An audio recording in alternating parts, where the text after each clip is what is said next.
دوسری جنگ عظیم کے بعد جرمنی کے بے شمار سائنسدان اپنی جانیں بچا کر دوسرے ملکوں میں بھاگ گئے۔ جرمنی کا ایک عظیم ترین سائنسدان یوشا کا جنگ ختم ہونے کے بعد افریقہ فرار ہو گیا اور وہاں اس نے ہیروں کی تجارت شروع کر دی۔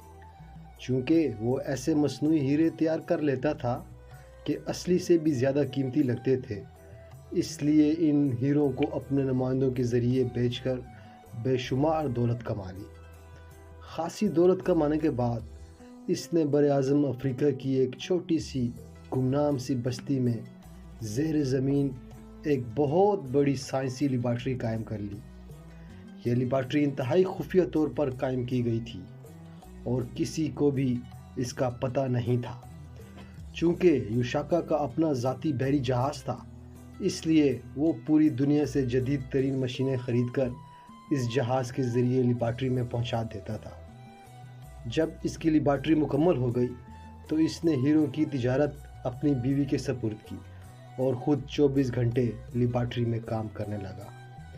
اس پر ایک ایسا خلائی جہاز تیار کرنے کی دھن سوار تھی جس میں کسی قسم کا ایندھن نہ ڈالنا پڑے، بلکہ وہ بالکل آٹومیٹک طریقے سے کام کرے۔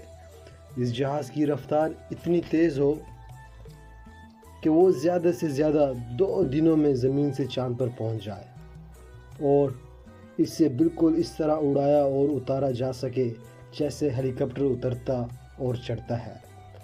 20 سال کی مسلسل محنت کے بعد آخر کار وہ اس قسم کا خلائی جہاز تیار کرنے میں کامیاب ہو گیا۔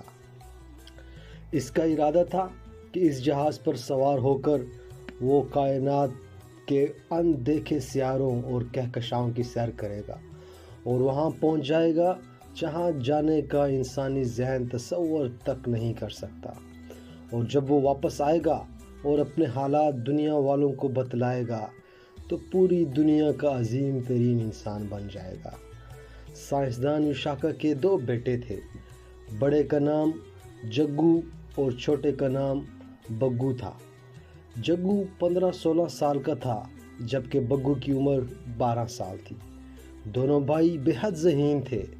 ان کے باپ نے انہیں بچپن سے ہی سائنس کی تعلیم دی تھی اور اب وہ خود چھوٹے موٹے سائنسدان بن چکے تھے اور ہر چیز کو اچھی طرح سمجھتے تھے، مگر چونکہ دونوں ذہین ہونے کے ساتھ ساتھ بے حد شرارتی بھی تھے، اس لیے ان کا باپ انہیں لیبارٹری میں اکیلا نہیں جانے دیتا تھا۔ ان دونوں کو معلوم تھا کہ ان کا باپ ایک ایسا خلائی جہاز تیار کر رہا ہے جس پر وہ آسمانوں پر اڑ جائے گا اور اندیکھے سیاروں اور دنیاؤں کی سیر کرے گا۔ وہ اس ایجاد پر بے حد خوش تھے کیونکہ ان کے باپ نے ان سے بھی وعدہ کیا تھا کہ وہ انہیں بھی جہاز پہ اپنے ساتھ لے جائے گا۔ چنانچہ وہ دونوں بڑی شدت سے اس دن کا انتظار کر رہے تھے جب ان کا باپ جہاز کے مکمل ہونے کے بعد اعلان کرے گا۔ گو یوشاکا نے جہاز تو تیار کر لیا تھا، مگر اب وہ اس میں ایسا جدید ترین حفاظتی نظام فٹ کر رہا تھا کہ انجانی دنیاؤں میں پیش آنے والے ہر خطرے کا بآسانی مقابلہ کیا جا سکے۔ پھر ایک دن جب وہ جنگلی ہرن کا شکار کر کے گھر واپس آئے تو انہوں نے اپنے باپ کو لیبارٹری سے باہر اپنے گھر میں بیٹھے دیکھا۔ ان کے باپ کے چہرے پر خوشی اور مسرت کے بے پناہ آثار تھے۔ کیا بات ہے ابا جان، آج آپ بے حد خوش نظر آ رہے ہیں؟ جگو نے ہرن ایک طرف ڈالتے ہوئے پوچھا۔ ہاں ابا جان، آج آپ واقعی بے حد خوش نظر آ رہے ہیں، ہمیں تو بتلائیں کیا بات ہے؟